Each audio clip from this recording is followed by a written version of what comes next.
여러분 안녕하십니까? 이태원 참사 이후 첫 주말이자 국가 애도기간 마지막 날을 찾아 지역에 설치된 합동 분향소에는 시민들의 추모 발길이 이어졌습니다. 대전시청과 세종시청, 충남도청에 마련된 분향소에는 주말을 맞아 직장인과 학생 등이 찾아 고인들을 추모했습니다. 대전과 세종, 충남도는 당분간 축제와 대규모 행사를 중단 또는 축소하는 한편 축제와 관련한 안전관리 매뉴얼을 정비하는 등 유사사고 예방에 행정력을 집중한다는 방침입니다. 저출산 고령화에 따른 농어촌 인구 감소로 충남 지역 시군들이 시군 자체가 아예 사라질 위기가 커지면서 대책 마련에 고심하고 있습니다. 이런 가운데 논산시가 거주 인구를 늘리는 대신 수도권 지자체와 손을 잡고 꾸준한 관계를 맺어 관광과 체류 등을 통해 지역 문제를 해결하는 이른바 관계 인구 확보에 들어가 관심을 모으고 있습니다. 보도에 김진석 기자입니다. 충남은 농어촌 인구 감소가 심각해지면서 청양과 태안, 서천, 부여 등 4곳이 시군 자체가 없어질 우려가 있는 인구 소멸 고위험 지역에 올랐습니다. 천안과 계룡을 제외한 도내 나머지 지역도 인구 소멸 위험 지역입니다. 출산 장려금이나 전입지원금 등 기존 인구 유입 정책으로는 한계가 있자 논산시가 관계 인구 확보로 해법 마련에 나섰습니다. 관계 인구는 그 지역의 정주에서 살지는 않는 대신 관광과 주말 체류, 특산품 구입 등 꾸준히 해당 지역에 관심을 갖고 지역의 문제를 해결하게 됩니다. 이번 대상은 서울 종로구 통장협의회 회원 270여 명입니다. 회원들은 가을 향기가 짙어가는 논산 탑정호 출렁다리를 거닐며 사진도 남기고 자연스럽게 논산에 대해 관심을 더 갖게 됐습니다. 전부 다 조홍이 너무 좋았고요. 이 지역 논산의 문화를 또 알고 싶고 더군다나 유교 문화가 특별히 아주 잘 돼 있는 논산시로 온 걸 대단히 영광으로 이렇게 생각하고 있습니다. 강경 젓갈시장을 비롯한 특산물 판매장도 찾아 농촌의 맛과 정치에 흠뻑 빠졌고 논산 딸기 등 지역 특산품도 지속적으로 구매해 논산시와의 관계를 지속해 나갈 예정입니다.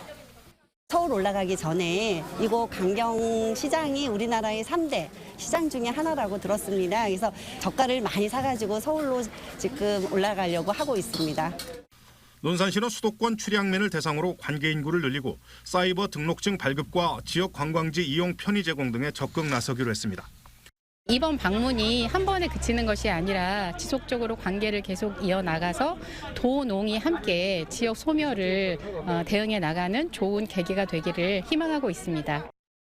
이와 함께 충북 청주시와 괴산군, 경북 영주시와 전남 해남군 등과도 관계 인구 교류에 나서 지역 소멸 위기를 공동 대응해 나가기로 했습니다. TJB 김진석입니다. TJB와 문화유산복지재단이 주최한 제7회 문화유산 회복 국제 디베이트 대회 결승 경연이 오늘 아산시 한올고등학교에서 열렸습니다. 이번 경연대회는 청소년들이 전통문화유산에 대한 소중함과 가치를 깨닫고 불법 반출된 문화유산 환수를 위해 국내외의 사례를 토론을 통해 연구하는 기회로 마련됐고 전국에서 예선을 거친 학생 24명과 심판 20명 등 70여 명이 참여해 국외 문화재 보존과 환수에 대한 중요성에 대해 열띤 토론을 벌였습니다. 오늘 오전 4시 22분쯤 논산시 채운면 한 도정 공장에서 불이 나 공장 한 개동 170여 제곱미터와 안에 있던 기계, 왕겨 등을 태워 소방서 추산 2억 1,200만 원 상당의 재산 피해를 낸 뒤 1시간 10분 만에 꺼졌습니다. 소방당국은 차를 타고 국도를 지나는데 공장 건물 지붕에서 연기가 치솟고 있다는 신고를 받고 장비 17대와 인력 42명을 투입해 진화 작업을 벌였으며 경찰과 함께 자세한 화재 경위를 조사하고 있습니다. 대전과 세종, 충남의 코로나19 확진자가 지난주와 비교해 30% 넘게 급증하면서 재유행 가능성이 커지고 있습니다. 대전은 1,366명이 신규 확진돼 지난달 24일부터 매일 1,000명대의 확진자가 발생하고 있고 지난달 21일부터 1,000명대가 이어진 충남은 1,782명이, 세종은 366명이 각각 확진됐습니다. 대전과 충남 확진자 수는 전주 대비 35%와 37%가 각각 늘어나면서 뚜렷한 확산세를 보이고 있습니다. 전문가들은 백신 접종 후 4개월이 경과한 국민이 3,500만 명에 달하면서 사회적 면역이 취약해진 데다 겨울 변이 바이러스 유입 등으로 올겨울 재유행에 따라 하루 최대 20만 명대 확진자 발생을 전망하고 있습니다. 규제에 묶여 벌채나 개발 행위 제한을 받는 산림 소유주를 대상으로 산지를 매각하고 연금을 받을 수 있는 산지연금형 사유림 매수제도가 올해 마지막 신청을 받습니다. 산림을 국가가 매입하고 매매대금을 10년간 연금 형태의 생활자금으로 지원하는 제도로 지난해 도입 이후 올해부터 선지급금 비율을 매매대금의 40%까지 확대했습니다. 산림청은 올해 계획 물량이 마지막 신청을 받는다며 산림청 누리집을 참고하거나 국유림 관리소에 문의해 줄 것을 당부했습니다. 이웃집 개를 못 짖게 하라며 아파트 경비원을 흉기로 위협한 40대가 징역형 집행유예를 선고받았습니다.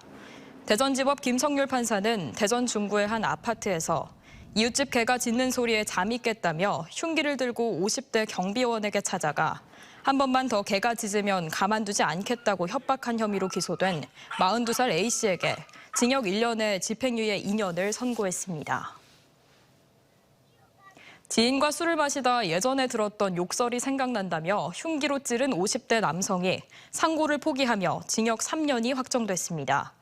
대전고법 제3형사부는 지난 2월 천안 서북구의 50대 지인 B씨의 집에서 술을 마시던 중 이전에 들었던 욕설이 생각난다며 흉기로 B씨를 수차례 찌른 혐의로 기소된 A씨에게 징역 3년을 선고했습니다.